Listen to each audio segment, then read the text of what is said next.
یزیدیوں سے جنگ کرتے ہیں۔ عزیزان ملت اسلامیہ، حضرت حبیب بن مظاہر نے بڑی بہادری کے ساتھ یزیدیوں سے جنگ کی ہے اور جنگ کرتے کرتے آپ شہید ہو جاتے ہیں۔ حضرت زہیر بن کین بھی شہید ہو جاتے ہیں۔ حضرت حر جو یزیدیوں کے ساتھ میں آئے تھے لیکن امام حسین کی تقریر کو سننے کے بعد میں امام حسین کی جانب آ گئے، آپ گئے جنگ کے میدان میں بڑی بہادری کے ساتھ لڑتے رہے۔ عزیزان ملت اسلامیہ، ایک یزیدی کا ہی بیان ہے کہ جب حضرت حر جنگ کے میدان میں لڑ رہے تھے اور میں نے ان کے گھوڑے کو زخمی کر دیا، ان کے گھوڑے کو بیکار کر دیا، تو حر گھوڑے سے ایسے کود پڑے جیسے شیر ببر کودتا ہے۔ عزیزان ملت اسلامیہ، وہ بیان کرتا ہے کہ حضرت حر کو میں نے دیکھا تلوار چلاتے ہوئے، بڑی بہادری کے ساتھ وہ تلوار چلا رہے تھے، کوئی بھی ان کا مقابلہ نہیں کر پا رہا تھا۔ عزیزان ملت اسلامیہ، لیکن آخرکار ایک بندہ کب تک جنگ کرتا؟ یزیدیوں نے چاروں طرف سے حضرت حر کو گھیر لیا اور حضرت حر کی بھی شہادت ہو جاتی ہے۔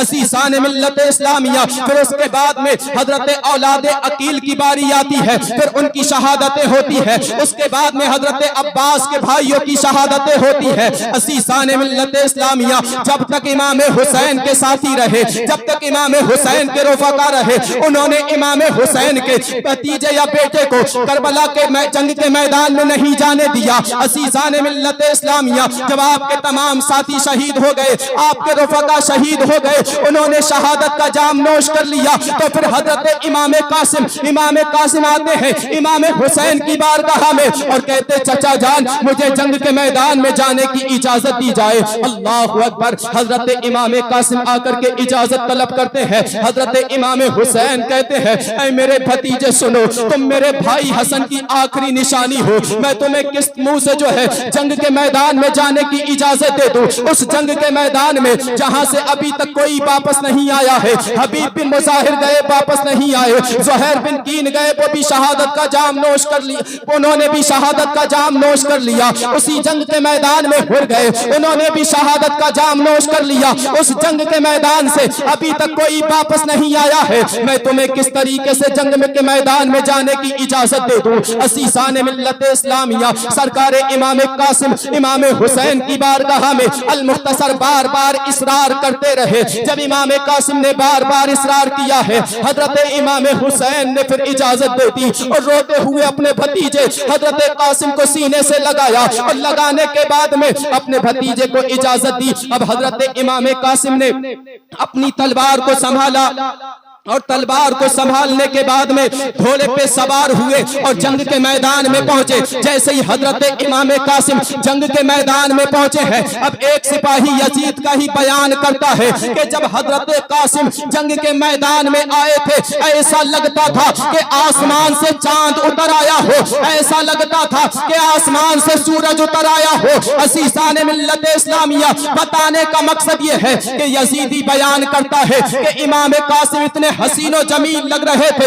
اتنے خوبصورت لگ رہے تھے۔ عزیزان گرامی وقار، حضرت امام قاسم نے اس جنگ کے میدان میں یزیدیوں کو للکارتے ہوئے کہا تھا حل میں مبارز ہے کوئی جو آ کر کے میرا مقابلہ کرے۔ عزیزان ملت اسلامیہ، حضرت قاسم کا کوئی مقابلہ کرنے کے لیے آگے نہیں بڑھتا ہے۔ عزیزان گرامی وقار، ادھر ابن سعد نے ایک پہلوان تھا جو ارزق نام تھا اس کا، بڑا بہادر یہ پہلوان تھا جو کئی پہلوانوں سے اکیلے لڑنے کی طاقت رکھتا تھا۔ عمرو بن سعد نے کہا ارزق جاؤ جا کر کے قاسم سے مقابلہ کرو۔ عزیزان ملت اسلامیہ، ارزق پہلوان نے کہا نہیں میں اس بچے سے مقابلہ نہیں کروں گا، اگر میں اس بچے سے مقابلہ کروں گا تو یہ میری توہین ہوگی۔ عزیزان ملت اسلامیہ، سرکار امام قاسم کے تعلق سے اس نے یہ بات کہی، لیکن وہ کیا جانتا تھا کہ یہ حضرت علی کا پوتا ہے۔ عزیزان ملت اسلامیہ، اس کی رگوں میں حضرت علی کا خون ہے۔ عزیزان گرامی وقار، حضرت امام قاسم سے لڑنے کے لیے اس نے اپنی توہین سمجھی۔ جب عمرو بن سعد نے اس سے بار بار کہا تو اس نے کہا میرے 4 بیٹے یہاں پہ موجود ہیں، میں کسی ایک کو بھیج دیتا ہوں، ابھی اس کا سر منٹوں سیکنڈوں میں کاٹ کر کے لے آئے گا۔ اللہ اکبر! اس کربلا کے میدان میں ارزق پہلوان کے 4 بیٹے تھے، اپنے بیٹے کو اشارہ کیا، اس کا بڑا بیٹا آگے بڑھتا ہے، گھوڑے پہ سوار ہوا ہوا، جا کر کے امام قاسم پہ وار کیا. امام قاسم نے اس کے وار کو بیکار کیا اور ایک ایسا وار کیا کہ ایک ہی بار میں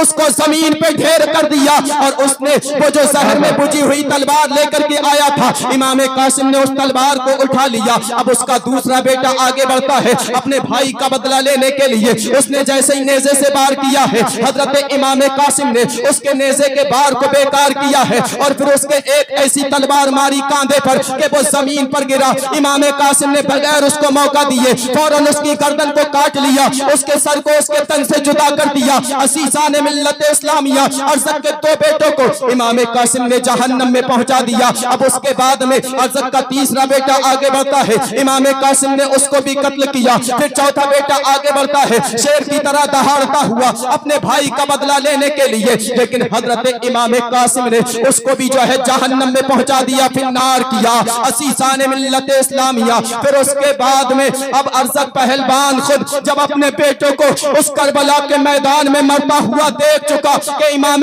قاسم نے ایک پل میں اس کے چاروں بیٹوں کو ختم کر دیا، جہنم میں پہنچا دیا. اب جو امام قاسم سے لڑنا نہیں چاہتا تھا، اس کا غرور خاک میں مل گیا. عزیزان ملت اسلامیہ، یہاں پر میں آپ کو ایک پیغام یہ بھی دے دوں میرے پیارے عزیزوں، کبھی بھی غرور گھمنڈ نہ دکھایا کرو، تکبر میں اپنی زندگی نہ گزارو. کیونکہ اگر کوئی بندہ کسی پہ ظلم کرتا ہے، غرور و تکبر میں آ کر کے کسی کو ستاتا ہے، تو مظلوم جس پہ ظلم کیا جاتا ہے اس کی آہ کے درمیان اور رب کے درمیان کوئی پردہ نہیں ہوتا ہے. مظلوم کی آہ ڈائریکٹ عرش اعظم سے ٹکراتی ہے. عزیزان ملت اسلامیہ، یہ جو متکبر تھا، یہ جو غرور میں بھرا ہوا تھا ارزق پہلوان، جو امام قاسم سے لڑنا نہیں چاہتا تھا، اب یہ لڑنے کے لیے بے قرار ہے، لڑنے کے لیے بے چین ہے. یہ شیر کی طرح دہاڑتا ہوا، ہاتھی کی طرح چنگھاڑتا ہوا آتا ہے امام قاسم کے مقابلے میں. عزیزان ملت اسلامیہ، اب اس نے آتے ہی امام قاسم پہ نیزے سے وار کیا. ادھر امام قاسم نے بھی نیزے سے وار کیا. تو کچھ دیر جو ہے نیزے سے ایک دوسرے پر وار کرتے رہے.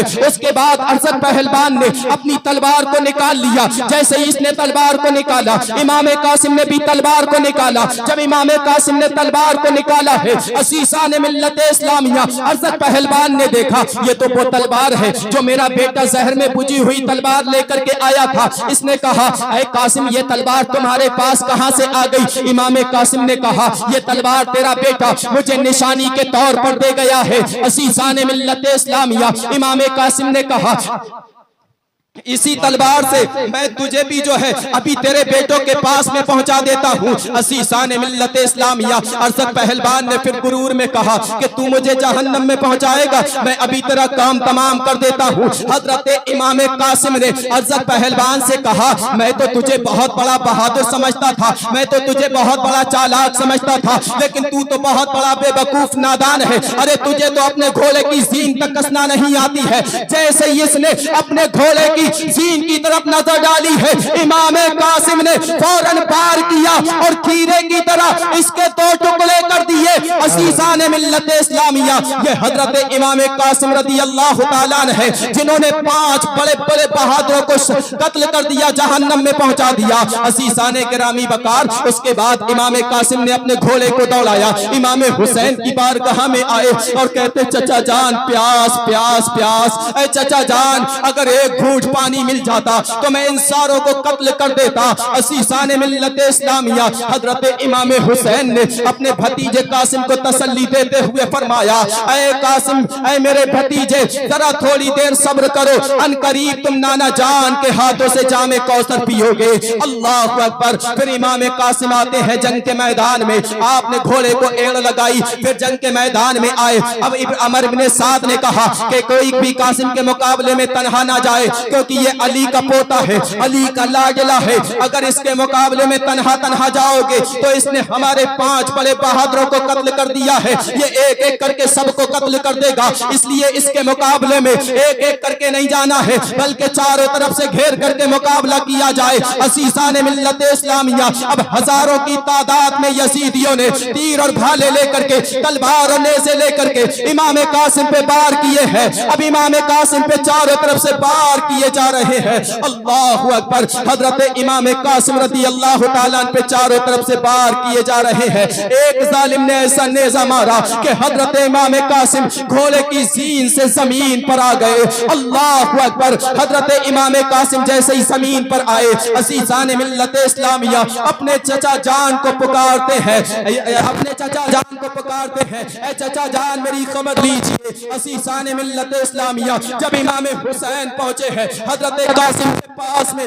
تو دیکھا حضرت قاسم کے بدن پر ایک دو نہیں بلکہ 27 زخم لگ چکے ہیں. اللہ اکبر. حضرت امام قاسم کے سر کو جو ہے اپنی گود میں رکھا حسین پاک نے چہرے سے مٹی کو صاف کیا, بدن چکنا چور ہے. عزیزان گرامی بکار چہرے سے مٹی کو صاف کیا ہے امام حسین نے, تو حضرت قاسم نے اپنی آنکھوں کو کھول دیا, اپنے چچا حسین کو دیکھا, اور دیکھنے کے بعد میں حضرت امام قاسم کی پھر اس کے بعد روح نکل جاتی ہے, آپ کی شہادت ہو جاتی ہے. انا للہ و انا الیہ راجعون. عزیزان ملت اسلامیہ یہ حضرت امام قاسم کی شہادت ہوئی. آپ نے کربلا کو سمجھا کیا ہے, آپ نے کربلا کو جانا کیا ہے؟ ارے وہ کربلا کا میدان ایک طرف تو حضرت علی اکبر ہے, علی اکبر حضرت امام حسین کا بیٹا, ایک طرف حضرت علی اصغر امام حسین کا بیٹا, ایک طرف بھائی عباس ہے, ایک طرف حضرت قاسم ہے. آواز آتی ہے اے حسین, ایک طرف دین ہے, ایک طرف تمہارے بیٹے ہیں. اگر دین کو بچاتے ہو تو تمہارے بیٹوں کی قربانی دینا پڑے گی,